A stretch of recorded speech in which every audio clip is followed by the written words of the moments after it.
Bonjour. Ils sont pour la plupart inconnus du grand public.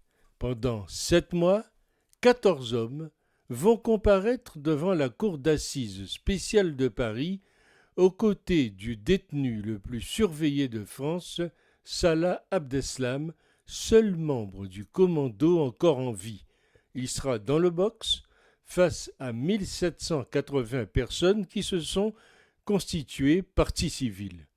20 accusés, mais il manque le 21e, l'État, qui a laissé opérer un massacre en plein Paris pendant 2 heures et demie sans intervenir. Certes, l'on veut montrer aujourd'hui qu'il est possible de juger démocratiquement le terrorisme. Le procès de Paris se veut l'ultime réponse des démocraties au défi de la violence terroriste. Le droit, tout le droit, mais rien que le droit. Mais pourquoi perdre autant de temps ? Un procès fleuve comme cela, c'est difficile à tenir. Un accusé malade, un avocat absent, on reporte, sans compter les jurés, s'il y en a, qui vont arrêter leur vie 6 mois et les vacances judiciaires. Bref, ça va à la catastrophe. Mais quel barnum ! Ça frise l'indécence, toute cette gabegie de moyens qui ne vise qu'à donner bonne conscience à une société qui se complaît dans la mollesse et qui donc ne se respecte pas elle-même. Qu'a-t-on besoin de découvrir ou d'apprendre de ce procès de quelques terroristes qui vont se taire, ou mentir, ou provoquer en crachant sur nos institutions ? Et, soit dit en passant, ils ont raison de se comporter de la sorte, puisque c'est avec la bénédiction de nos lois.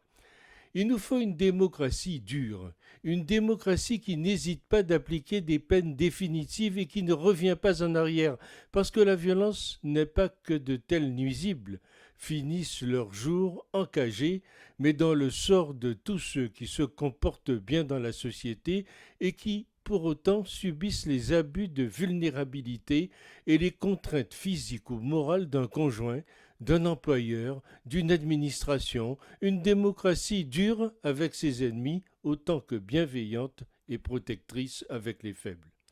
Ne peut-on pas faire un bon et juste procès sans déployer une telle débauche de moyens et sans y consacrer autant de temps ? On a l'impression que l'institution judiciaire cherche à faire un show plutôt qu'à juger bien et efficacement. Et pendant ce temps-là, une quantité de procédures dignes d'intérêt lambinent et des affaires instruites ne sont pas instruites. Ce procès fleuve coûte une fortune et est bien trop long car pour les victimes et les familles de celles décédées, on peut douter que les peines encourues soient assez sévères et de l'application de celles-ci avec rigueur dans notre justice française et son code pénal inadapté pour ce type de crime terroriste. Ces individus sont coupables alors qu'ils prennent tous le maximum et soient contents de ne pas avoir été abattus lors de leur arrestation. Pour ce type de crime terroriste islamique, il faut une justice d'exception, car ces fous de Dieu barbares ne respectent pas les droits de l'homme, encore moins ceux de la femme, et n'ont aucun respect de la vie humaine. Donc, quand on arrive à les arrêter, il ne faut plus qu'ils ressortent et subissent une vraie vie en prison. Pensez aux victimes et à leurs familles aujourd'hui. Dépenser des millions pour ce procès est indécent. Cet argent pourrait servir à ceux qui ont subi cette tragédie. Et il y en a de la gabegie, car on risque d'être confronté à la vacuité existentielle des auteurs et complices.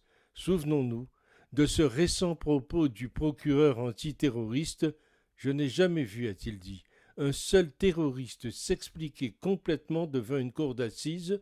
C'est le procureur national antiterroriste qui lance cette mise en garde alors que commence aujourd'hui ce procès des attentats du 13 novembre.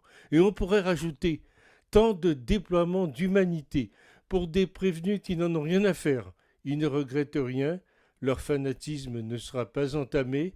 Quand enfin comprendrons-nous cela, que la sanction soit à la hauteur de ce crime de lâche qui consiste à tuer des gens sans défense et y compris par procuration pour la majorité des prévenus.